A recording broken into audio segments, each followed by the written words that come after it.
with what is happening. I was just absolutely flabbergasted to see this cover-up and misdirection from Tucker Carlson.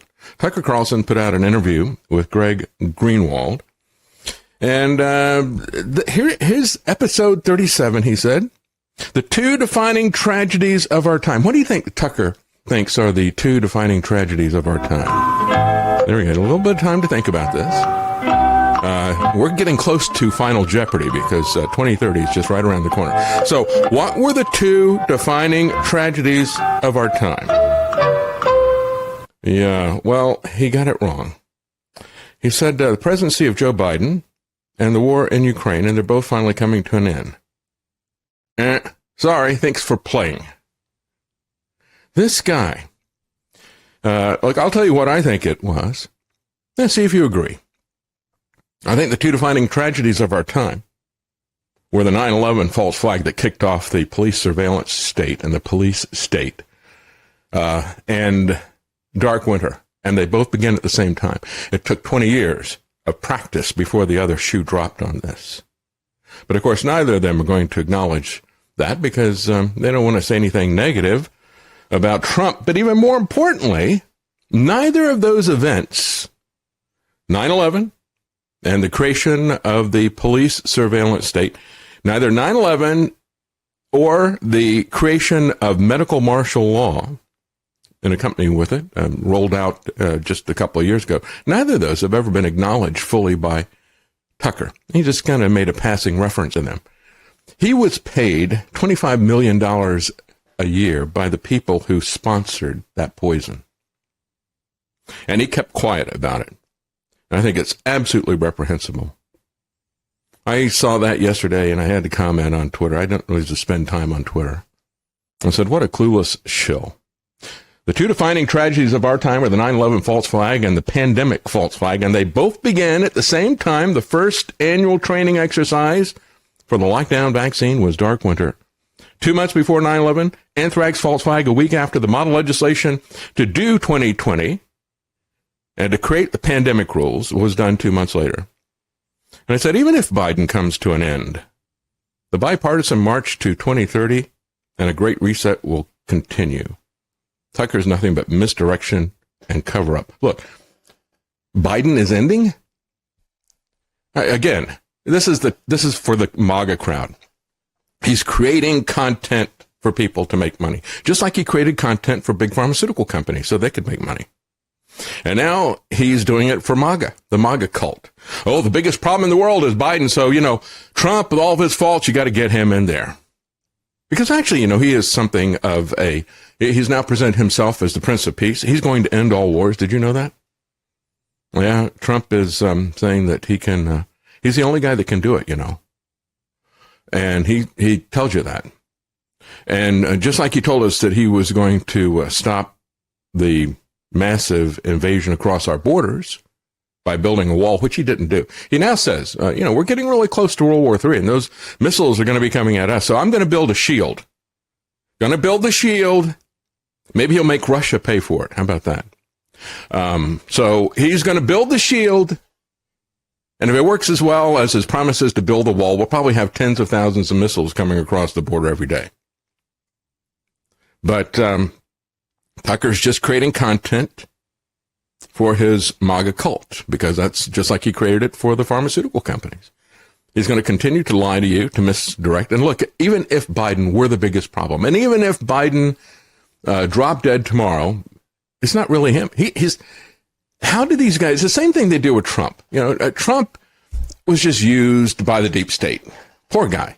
He was just, they completely destroyed him. He couldn't get anything done. They were all opposing him. But, vote for him again because he's going to save everybody. And then they do the same thing with Joe Biden. Joe Biden, he can't even find his way off of the stage, and yet he is the greatest evil that the United States has ever had, so he's got to be removed. Well, if he can't even find his way off of the stage, then there's obviously other people involved in controlling this, right? And if Joe Biden were to drop dead tomorrow, they're going to put in Lala Harris, and the policies will not change because these people are nothing more than front men. Just like, they want to believe that Trump is this great protector, yet he couldn't even protect himself against what is happening now or then. He was totally incompetent then. He's totally unable to protect himself now. So if you think that the greatest thing that the greatest evil is Joe Biden or the Ukrainian war, by the way, Ukrainian war is not going to end either. The Ukrainian war is not going to end even if the Republicans got control. Because all the Republicans, including Mike Johnson, who used to oppose the Ukrainian war before he got power, it was either a condition of power or as soon as he got the power, and it's like, hey, you want to play ball with us? He immediately flipped and started supporting the Ukrainian war with money. I mean, they're sending a big package there. What in the world is Tucker talking about? He's selling you a fantasy, a lie. The Republicans are every bit as much into this Ukraine war as the Democrats are. They're opposing it now to some degree because they're out of power. If they get power, they'll be full on into it. And when you look at Trump's statement about how he's the Prince of Peace, he doesn't actually use that term, but he is the Messiah, he is the chosen one, he is the Prince of Peace according to his followers. He didn't use those terms in referring to himself, but certainly I think he thinks of himself that way. And he says, he said, millions of people died in Ukraine and Israel. I don't think that's body count is up to that yet. But nevertheless, a lot of people have died. He says he could have stopped it. Well, I wonder why Trump didn't stop the shelling of civilians by the Ukrainian government for the entire 4 years that he was there. Just like Trump didn't stop a single war. Not a single war. Instead, what he did was he went to war with the American people. And he produced, because this is what America does. America, the weapons producer of the world. And so if they're going to have a bioweapon war against the globe, well, that should be produced in America. We need to get out front, make money off of that or somehow, or at least subsidize it. And so we created the weapon that was used against the global population. All the leaders in every country killing their own people with the Trump shot. And we were right there. We funded it. Just like we fund both sides of every war, everywhere. But Zelensky was elected in 2019 on a platform of peace because for 5 years they had had this shelling. The coup was orchestrated by the Obama administration. And then as these people said, well, we have a Russian culture and a Russian, church that we belong to, and we'd like to stay with Russia. The Crimea, Donbass, these areas that had always been for centuries part of Russia, they said, well, we'd prefer to be that. They said, no, we're going to start shelling your cities. Nobody cared about that, just like nobody cares about the shelling of Gaza. That's not a problem. We're very selective about our outrage, aren't we? And so nobody cared about that when that was happening and continued to happen for 8 years. And 4 of those 8 years were under Trump. Well, not 4 of them, because he, we'll say 2 of those years, because Biden took office there. And so he didn't do anything about it to stop it.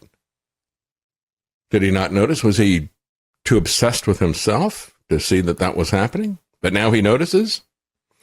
So, but I question, how does the failure in Ukraine come even close, in Tucker's calculation, to the massive depopulation of the world? We've got billions of people that were poisoned with the Trump shot. How in the world do you look beyond that? Well, because your sponsor paid you $25 million a year for a couple of years to look the other way. No, here's $50 million. Don't talk about it, okay? Oh, okay, all right, I won't. Best he would ever do was an eye roll when somebody would come on pushing the vaccine.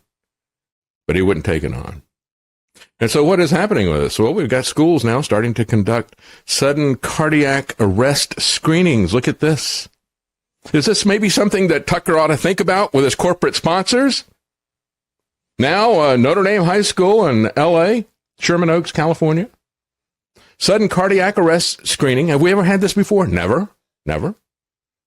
Sudden cardiac arrest is the number one killer of high school student athletes. Never was before. Never heard of that before. Why is that happening? The Heartbeat of Champions Foundation. So now what we're going to do, we're going to ignore the cause of all of this, just as we ignored the cause of autism. And we're going to create foundations like the Heartbeat of Champions Foundation. Going to make a special effort to screen people who are going to be participating in sports because their hearts have been damaged by the Trump shot, and they may not know it. Because, Tucker won't tell them. He doesn't want to tell them. Right. A Thai study in 2022, that Thailand, found that 1 out of every 30 boys developed subclinical myo or pericarditis after the second Pfizer dose. When it is subclinical, that means that you don't have any symptoms that you know of, and your first symptom is maybe sudden death. Another study from Switzerland this year, 2023, discovered that 1 out of 35 healthcare workers had evidence of myocardial injury after the Moderna booster shot. This past month, 11 children aged 9 through 19 had cardiac arrests at U.S. schools. 2 more had heart attacks while getting ready for school. Is this the new normal? Writes the Vigilant Fox. So, that's being reported by Dr. Makis out of Canada, but not by Tucker Carlson, because that would be kind of a mea culpa.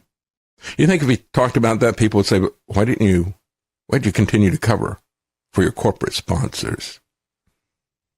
This guy who betrayed people for money. And just like Trump, just like Alex Jones, just like they betray their own people for money. Got a lot more than 30 pieces of silver. Got $50 million. Tucker Carlson brought to you by Pfizer and the big pharmaceutical companies. He doesn't want to talk about that. And so this article from Brownstone, somebody that you should listen to, Aaron Kheriaty, is at Brownstone, confronting the pandemic tyranny. Dr. Makis, Aaron Kheriaty, Brownstone, other places like that, they will confront it. They'll tell you about it. Tucker won't.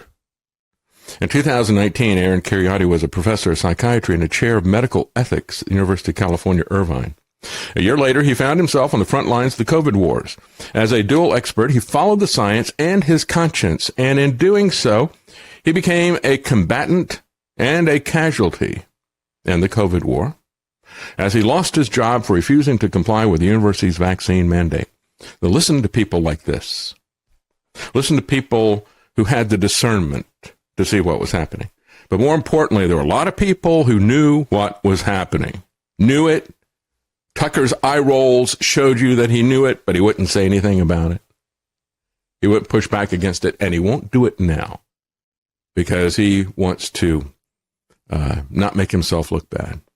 So you need to have people who have discernment, and you need to have people who have the character to stand up to this stuff, like Aaron Kheriaty. He now works at the Ethics and Public Policy Center at the Zephyr Institute and also at the Brownstone Institute.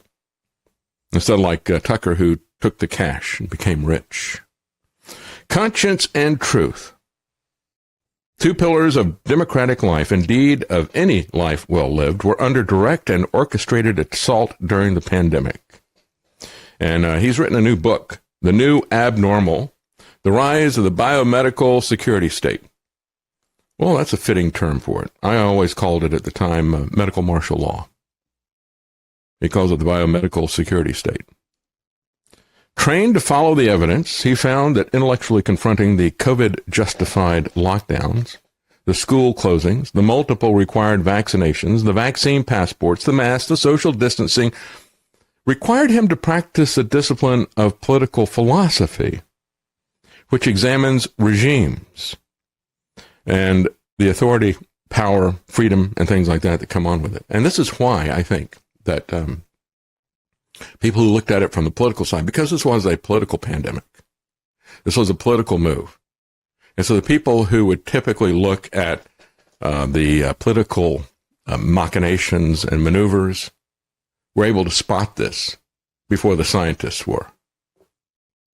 I remember a theologian once saying, when the scientist gets to the top of the mountain, he's going to find the theologian sitting there already. If you understand people's motives, if you understand human nature, if you understand history, you'll be able to see this sooner. because that's what this is about. It had if you understood that, you knew that it had nothing to do with science. But of course, also this mad rush to put out some new novel thing that had never been tested.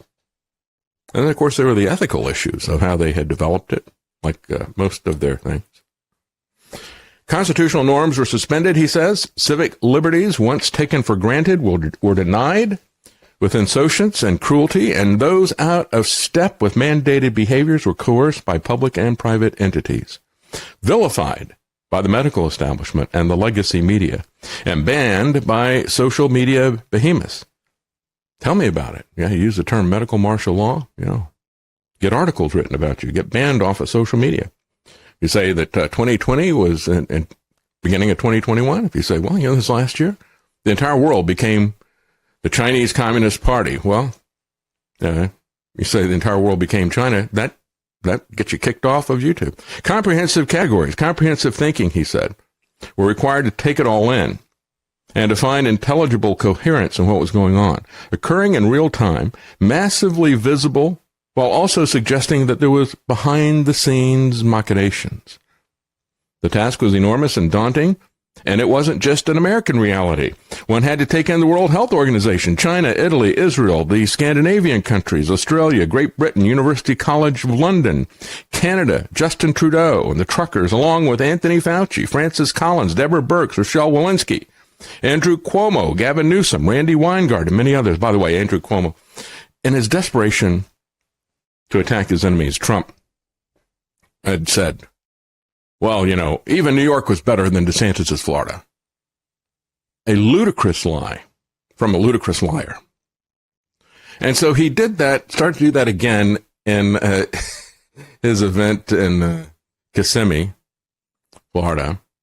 And he says, this governor over here was good, and that governor over there was good. Not mentioning Florida, of course, and he's in Florida. And so the bunch of people start saying, Florida, Florida, started booing him. And he goes, well, I will say this. Any Republican governor was better than a Democrat governor. Well, I'll say this. Any Republican candidate is better than you, Trump. You are a bona fide liar, certified, sealed liar. You don't care about anything other than yourself, and that shows it right there. Right? You're the one who did the lockdown. You don't take responsibility. And you want to project it onto other people, and you want to lie to everybody and say, well, even Andrew Cuomo was better than my opponent on this. DeSantis participated in this as well, but he was the first one out. Trump kept this thing going. He funded it. He bribed the governors, Republican and Democrat, to keep doing it.